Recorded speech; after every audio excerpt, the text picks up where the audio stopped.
We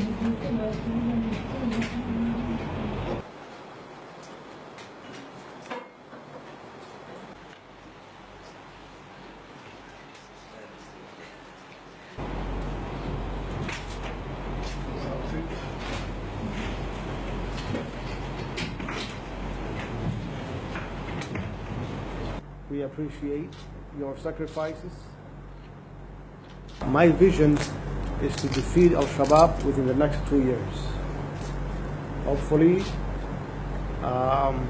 if we work together very closely, we will be able to defeat Al-Shabaab.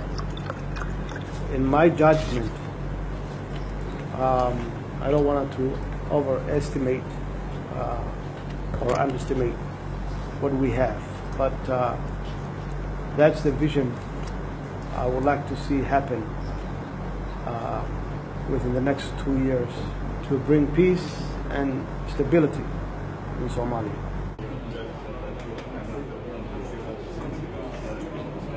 The president has set up again his priorities. He wants Al-Shabaab down as quickly as possible. And we told the president that we are with him in that endeavor. And we are going to see how we can strengthen each other, cooperate better, harmonize our efforts to do exactly that. What is important is to know that he has opened an avenue of communication, of formal and informal communication with each one of us. We were extremely happy that the president was very open and very friendly with us and very sincere as to how he holds AMISOM and all the troop contributing countries in very high regard.